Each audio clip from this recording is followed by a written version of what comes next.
निवडणुकीच्या काळात भाजपाने शेतकऱ्यांना दिलेले आश्वासन अजूनही पूर्ण केलेले नाही। ते पूर्ण करा या मागणीसाठी काँग्रेसच्या वतीने अधिवेशनाच्या पहिल्याच दिवशी राज्यभर आंदोलन करण्यात येत आहे। आज वर्धा जिल्हाधिकारी कार्यालयासमोर काँग्रेस कमिटीच्या वतीने धरणे आंदोलन करण्यात आले।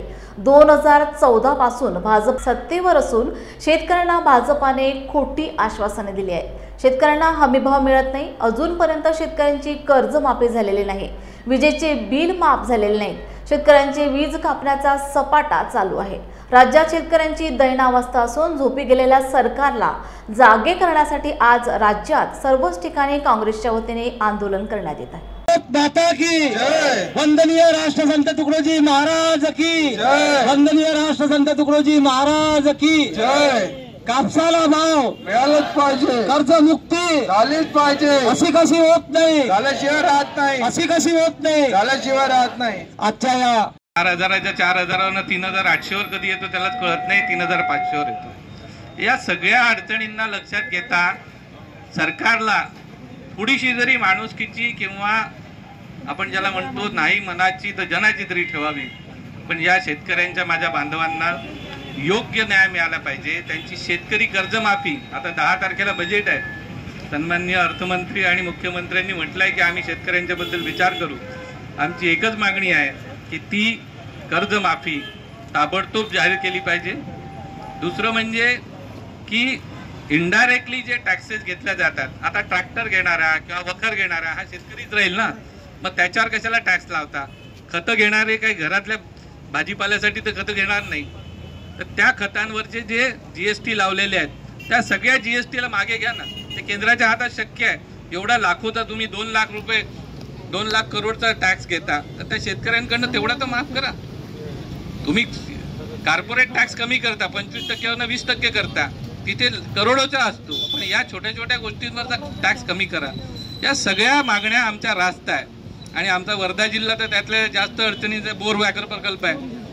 तिथे सगळ्या तालुक्यांना, मला असं वाटतं एकही तालुका सुटला नाही की जिथे वन्य प्राण्यांचा त्रास नाही आहे। नवनियुक्त जे आमचे महाराष्ट्र प्रदेश काँग्रेस कमिटीचे अध्यक्ष झाले आहेत हर्षवर्धन सपकाळ साहेब, त्यांच्या आदेशान्वये आज जो विधानसभेचा पहिला दिवस आहे, या दिवशी आम्हाला शेतकऱ्यांचे जे प्रश्न आहेत ते काँग्रेस पक्षाच्या मार्फत जे मांडायचे आहेत त्याचं नियोजन आज सगळ्या जिल्ह्यांमध्ये करण्यात आलं आहे आणि त्याच अनुषंगाने इथे वर्धेमध्ये सुद्धा जिल्हाध्यक्ष चांदोरकर यांनी हे नियोजन केलं आहे। आमचे प्रभारीसुद्धा प्रदेशचे इथे आले आहेत, जिया पटेलजी, वराडेजी, आणि बऱ्याच दिवसापासून आम्ही 2014 पासून प्रयत्न करतोय की जे हे सरकार सत्तेमध्ये केंद्रामध्ये आलं आहे आणि बऱ्याच वेळ जे आपल्या महाराष्ट्रामध्ये सुद्धा सत्तेत होतं, नेहमी निवडणुकीच्या अगोदर शेतकऱ्यांचा मुद्दा घेऊनच हे सत्तेमध्ये आले की आम्ही कर्जमाफी करू, आम्ही हमी भाव देऊ, ज्या काही अडीअडचणी आहेत शेतकऱ्यांच्या त्या आम्ही कमी करू,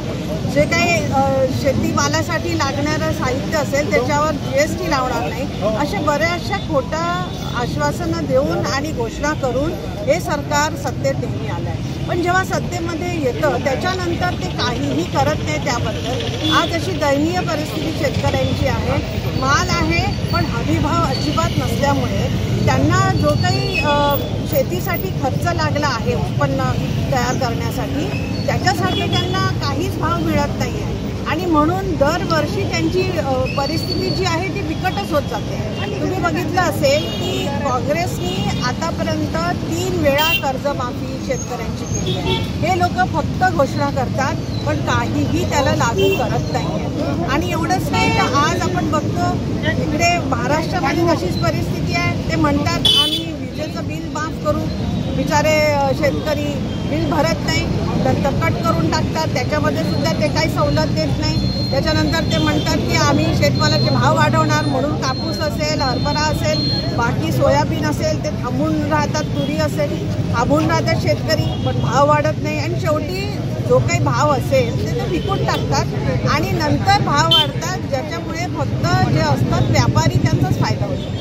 आणि हे बऱ्याच दिवसापासून हे सगळं सुरू आहे आणि या झोपी केलेल्या निजलेल्या सरकारला कुठेतरी जाग यावी म्हणून आज आम्ही हे धरणे आंदोलन सगळ्यांच्या मार्फत, इथे सगळे शेतकरी आहेत, सगळे काँग्रेसचे कार्यकर्ते, महिला, पुरुष, सगळे युवक सगळे इथे आले आहेत आणि एक आमचा सुद्धा राहुलजींनी जो नारा दिला आहे की शेतकऱ्यांशिवाय आपली जी अर्थव्यवस्था आहे या देशाची ती जिवंत राहू शकणार नाही, कारण अजूनही 70-75% शेतकरीच आपल्या देशामध्ये आहेत आणि हे कितीही पुढे जर व्यापाऱ्यांनाच फक्त जर मदत करत असतील आणि आपला जो अन्नदाता असेल त्यातला जर सुखी करत असतील तर आपलं कुठे भविष्य जे आहे उज्ज्वल आहे असं मला काही दिसत नाही. म्हणून आता तरी केंद्र शासनाने आणि महाराष्ट्र सरकारने काहीतरी शेतकऱ्यांसाठी ताबडतोब करावं. त्यांनी जे काही मंजूर केलं होतं या इलेक्शनच्या अगोदर त्या सगळ्या पूर्तता त्यांनी करावी. शेतकरी कर्जमाफी